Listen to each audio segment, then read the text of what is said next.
अब 1800 ऐसी जगहें हैं जहां हिंदूवादी संगठनों का दावा है कि वहां पहले मंदिर था। सारी खुदाई 1800 2000 जितनी भी ये जगह है एक ही साथ हो जाए।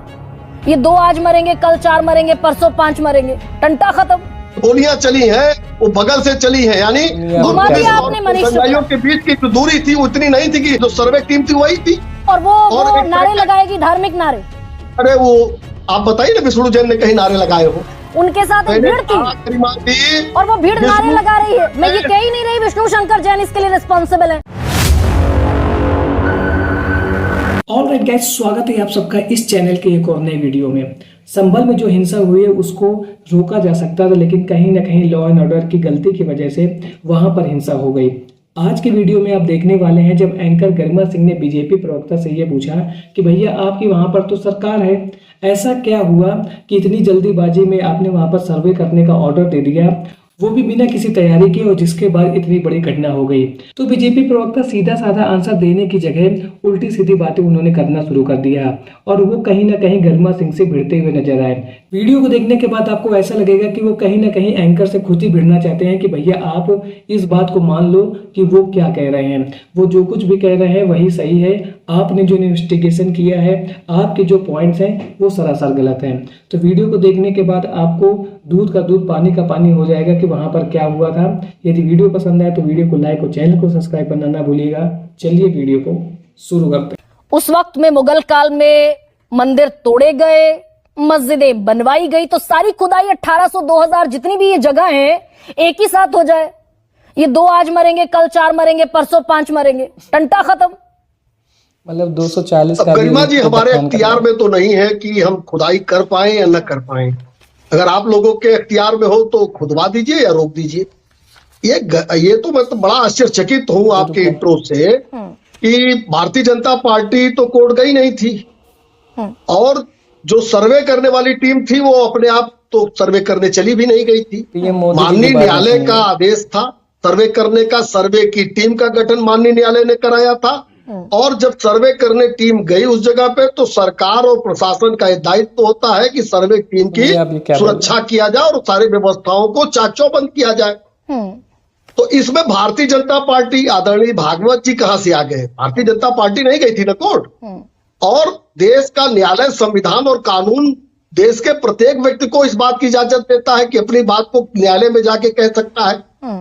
तो क्या उस अधिकार से भारतीय जनता पार्टी की सरकार उनको वंचित कर दे, संविधान को मानने से मना कर दे, कानून को मानने से मना कर दे?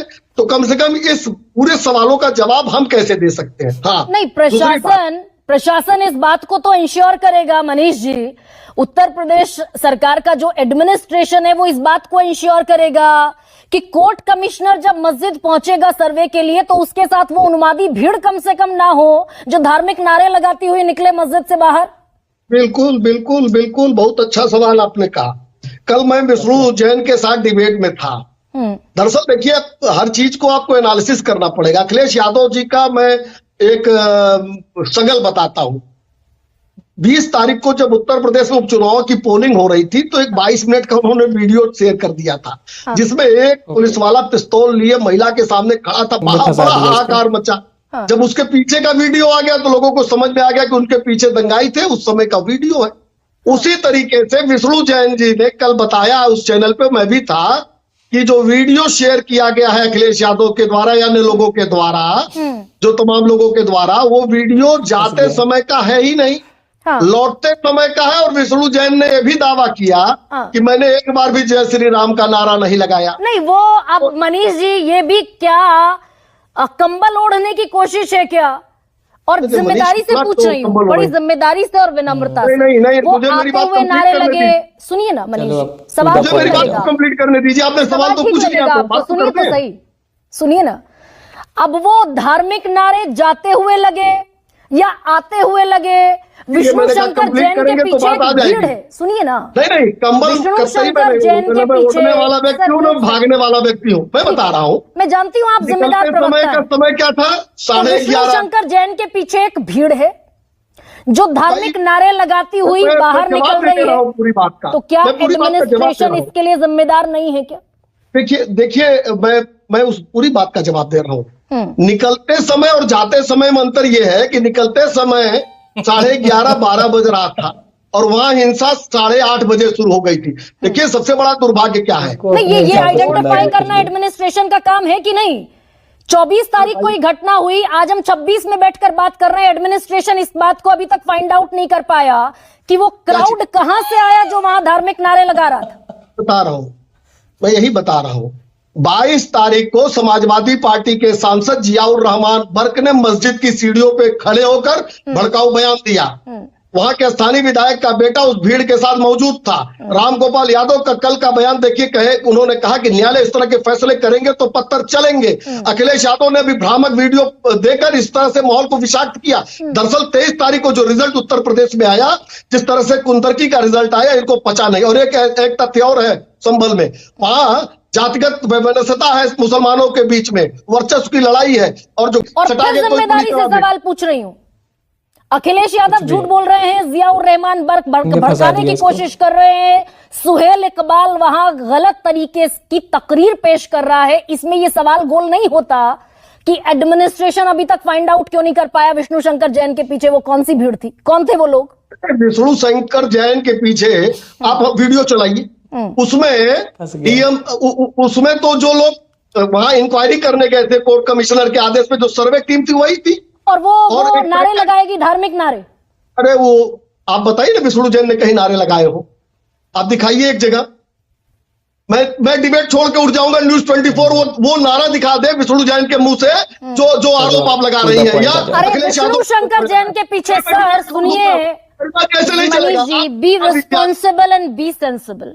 You are very much requested sir. Vishnu Shankar Jain याचिकाकर्ता हैं जो कोर्ट कमिश्नर के साथ पहुंचे थे, उनके साथ एक भीड़ थी और वो भीड़ नारे लगा रही है। मैं ये कह ही नहीं रही विष्णु शंकर जैन इसके लिए रिस्पॉन्सिबल है, मैं ये कह रही हूँ एडमिनिस्ट्रेशन अभी तक फाइंड आउट नहीं कर पाया वो भीड़ थी कौन। एडमिनिस्ट्रेशन सबको फाइंड आउट कर चुका है। जो अज्ञात में FIR होती है उसमें धीरे धीरे नाम आते हैं, नाम जो आएंगे वो नाम लिखे जाएंगे। और एक एक दंगाई जिसके हाथ में पत्थर थे, जिसके हाथ में छुरी थी, उनको उसकी कीमत अदा करनी पड़ेगी। जिन्होंने संपत्तियों का नुकसान किया है उसकी भी वसूली कानून के दायरे में रह के होगी, कड़ी कार्रवाई होगी। लेकिन गरिमा जी ये बात ठीक नहीं है कि ये कहना कि भारतीय जनता पार्टी भागवत जी, इसमें भारतीय जनता पार्टी भागवत जी से क्या लेना देना है। लेकिन आम आदमी अगर कोर्ट जाएगा तो ये भारतीय जनता पार्टी की सरकार का काम है, कह दे नहीं कोर्ट में नहीं जाने देंगे। नहीं तो फिर आपको तो हलफनामे का जवाब देना था ना। फिर मनीष शुक्ला दाखिल करते हैं मथुरा में, तमाम जगहों पर, मध्य प्रदेश में, इसके अलावा काशी में। बाकायदा यूयू ललित की बेंच ने मामला सुना था 2 साल पहले, आपसे मांगा था हलफनामा कि बताइए प्लेसेस ऑफ वर्शिप एक्ट में क्या बदलाव होना चाहिए। क्या यही लोग लेकर गए थे याचिका? आपने आज तक एफिडेविट दाखिल नहीं किया। नहीं, उस सर्वे टीम के साथ राज्य सरकार के भी वकील थे, केंद्र सरकार के भी वकील थे। उनका जो काम है, वो जो सरकारी काम है, जो एडमिनिस्ट्रेशन का काम है, वो तो हुआ ही है। लेकिन इससे बड़ा दुर्भाग्य कुछ होगा, एक बार भी कोई ये नहीं पूछ रहा है कि अगर अदालत के आदेश के अनुपालन में पुलिस थी तो हथियार और पत्थर लेके जो भीड़ जमा हुई थी वो कौन थे? नहीं, ये अदालत का आदेश जिसे आप मनीष शुक्ला सबसे बड़े डिफेंस के तौर पर इस्तेमाल कर रहे हैं, जिला अदालत ने हुक्म दिया, सुप्रीम कोर्ट ने आपसे उसी पर जवाब तलबी की है। वो आप 2 साल से गुल करके बैठे हुए हैं, डब्बे में बंद करके। बता दीजिए प्लेस ऑफ वर्शिप एक्ट बदलना चाहिए क्या? नहीं, जहां जो जरूरत है वो केंद्र सरकार अगर जहां इन्वॉल्व है उसने भी एफिडेविट दिया है, और जहां राज्य सरकार है वहां भी एफिडेविट दिया है। और एक बात और आपके जानकारी के लिए बता दें, ये जो हरिहर मंदिर वर्सेस जामा मस्जिद का विवाद है, वो जो विवादित जगह है जहां सर्वे हो रही थी, वो 1920 से भारतीय पुरातत्व विभाग से अटैच है। एब्सोल्युटली संरक्षित वो स्मारक है, संरक्षित है। और बावजूद इसके कि जो लोग जामा मस्जिद के पक्षकार रहे होंगे, जो वकील रहे होंगे, उन्होंने न्यायालय में अपना विषय रखा होगा। नहीं, मैं कुछ और बात कह रही हूँ मनीष शुक्ला। पहला सवाल मैंने पूछा, एडमिनिस्ट्रेशन ने 7 FIR की हैं, अभी तक नहीं पता एडमिनिस्ट्रेशन को। सबसे बड़ा सूबा है ना, ताकतवर सरकार है, उसके एडमिनिस्ट्रेशन को अभी तक नहीं पता विष्णु शंकर जैन के पीछे कौन सी भीड़ थी। नहीं, एकदम पता है। ये आपको कैसे पता कि नहीं पता है? पता है।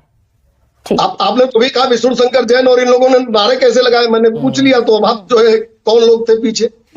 चलो अब टू द वीडियो को देखने के बाद आप एक बार समझ गए होंगे कि अब राजनीति में धर्म का एक और नया अध्याय जुड़ता हुआ नजर आ रहा है, जहां पर हर मस्जिद में अब मंदिर को ढूंढा जाना शुरू कर दिया गया है। और यदि कोर्ट ने इस पर एक्शन ना लिया तो हो सकता है हमारे देश में जो शांति मेंटेन है वो इधर उधर हो जाए। इस मैटर में आपका क्या कहना है कमेंट सेक्शन में जरूर बताएं। मिलता हूं ऐसे एक और नए इंटरेस्टिंग वीडियो में, तब तक के लिए थैंक्स फॉर वॉचिंग।